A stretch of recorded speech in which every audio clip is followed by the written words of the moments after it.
Rajput, this is like a really tough situation. First of all, this man was like one of us. He wasn't like a celebrity. He was like just a normal person, someone I can look up to. Like, the whole film industry is so different in India, and it's hard to be an outsider. By outsider, I mean someone outside of like the whole Kapoor dynasty. With all the people that are running Bollywood, it's really hard for anyone to become a star. Just think about it. How many stars have we had? You know, like movie stars have we had in the past like 20 years? The whole population that we should have at least like 5 per year, right? Like big time stars. But no, it's been the same people running Bollywood since freaking I was born. Like, Shah Rukh Khan is cool, I like Shah Rukh Khan, but that shouldn't be the reason why the movie sells. You need actors that can act, you know, like someone that is like genuine. And that's what Sushant Singh was, bro. That's who he was. But he wasn't part of a dynasty. He was literally a dreamer that made it, but the people that run Bollywood don't want that. I don't know, it seems like a whole like family business. This is not the first time. People literally get killed. I don't know if you know Divya Bharti, but that's what they did, man. And she was only 19. The mysterious murder case of Divya Bharti is still a mystery today. This is one of Bollywood's dark secrets that they don't want to tell you. You see, in the late 80s and the early 90s, Divya Bharti was an up-and-coming actress. She was literally gorgeous, and more importantly, her acting was amazing. Like, Bollywood was finally getting actresses and not just like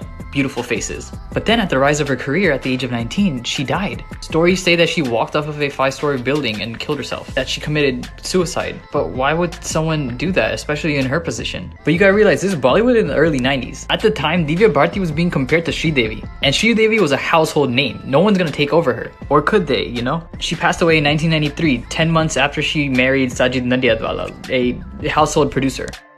Divya Om Prakash Bharti. And guess who else is Om Prakash in our Bollywood universe? Yup, our very own, like literally the same name. I don't know, maybe Om Shanti Om was trying to tell us the story. Maybe Deepika's character had something to do with Divya Bharti. What makes it crazier is this was Deepika's first role as well. She became the up-and-coming actress. I don't know, I'm a messenger. So where does the murder of Divya Bharti fit into the dark side of Bollywood? The industry does have some dark secrets. This, we first gotta understand the underworld. The organized crime structure in India is known as the underworld. And the underworld has a hierarchy. Local dealers look up to gangsters look up to local mobsters, and then the mobsters look up to a head boss, the Don. Head Don and #1 gangster of India is Dawood Ibrahim. This guy. Now, he has a really long story. It's actually pretty fascinating how he became the Don. Where does this all play into Bollywood? Let's get into that first. So by the 70s and 80s, Bollywood had become the biggest industry in India. I mean, they're not wrong. Mumbai's where it's at. Now, the Bollywood industry was a fresh industry. It means it didn't have that many connections to the government. Organized crime had a hard time moving money around, especially with political parties like Shiv Sena running around. So they gotta figure out a new way to move money. However, the industry had a bigger internal problem. The Kapoor family. Literally one family running the entire business. But remember, every crisis is an opportunity in disguise. And this was the underworld's biggest opportunity. This little dilemma opened up a lot of gates for the underworld. Let's talk about some ties. So what ties does the underworld, the organized crime structure of India, have with Bollywood? Well, to put it simply, money laundering and extortion. How does that lead to numerous murders? We'll get to it. You see, the underworld's tactic was kind of simple. You know, just fund the people that need funding. Because it's already hard to become successful with the Kapoor family. They're taking home all the big bucks. How can anyone even compete? You need funding, right? So the underworld started to fund a bunch of different producers, giving them money for the film. Now, investing in a film is like investing in stocks. Put in X amount of money first, and then the return makes a lot more. But this is money laundering. There's no contract. So the crime bosses give the money, and then once the movie is made, they try to extort the money. This extortion process got a lot of businesses going. Ibrahim created the D Company. It's basically his organized crime gang, and it's not just in Mumbai, it's actually pretty international. They have bases in Dubai, London, Singapore, Colombo, Kathmandu, Karachi, and Mumbai. Remember Dubai. They also have links to Al-Qaeda and ISI. One of the largest links is the 1993 bomb explosion of Mumbai. You know, this is why Sanjay Dutt went to jail, right? Well, the guns used were stored at his place. But 1993 is also when Divya Bharti was murdered. The underworld has many connections to Bollywood, but D Company is not just the underworld. Dawood Ibrahim is just one of the gangsters. He's the head Don. There's many others like Abu Salim, Chota Rajan, Chota Shakil, Ali Buddesh. These are all like big gangsters, and they all have their hands in the Bollywood pockets. The film industry is not the only industry they had their foot in. Many actors and actresses were actually launched by them. I mean, the gangsters funded the movie, so they kind of had a say on who gets in the movie. Oh yeah, also, guess who also has a connection? That's Dawood Ibrahim, that's Salman Khan. Let's not forget, this is the second most wanted man after El Chapo. He's not no regular crime lord, he's a Don. The Salman connections go way back. Back in the day, Salman and Aishwarya used to date. One of the recorded conversations, Salman asked Aishwarya to perform at Abu Salim's party, like a little private event by the gangster. He calls her a lot of stuff, and he's pretty abusive. But one of those important pieces of info he dropped was that Choi Choi Chupke Chupke, their movie together, was actually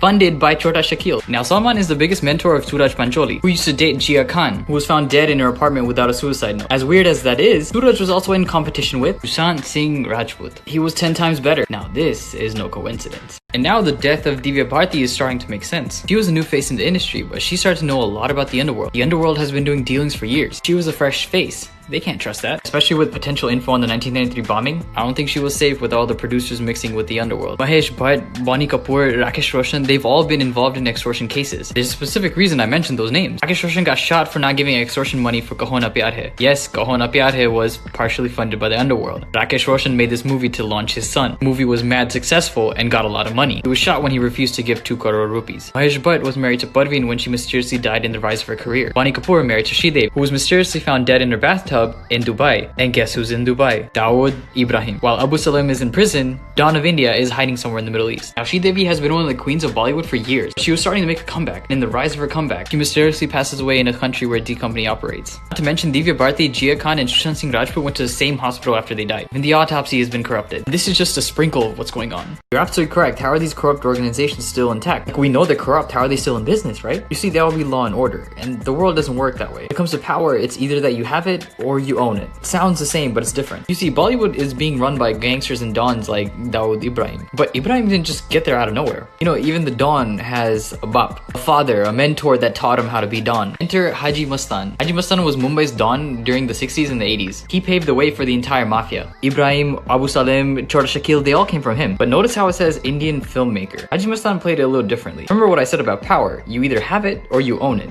All throughout the 60s, 70s, and 80s, he had the power. But now the industry is growing larger. He can't just pay off the corrupt system and the political figures. So he did the next best thing. He just started his own political party. Parties in India run differently. There are actually smaller local parties that run the districts. And the larger parties like BJP or Congress come and manage these. So Haji Mastan just created his own party and took control of an area, paving a connection between the underworld and the political parties. So why can't they see through the corruption? Because they're all corrupt. Sushant Singh Rajput Instagram में जिनको follow कर रहे थे, the people whom he was following, वो संख्या घट कैसे रहा है?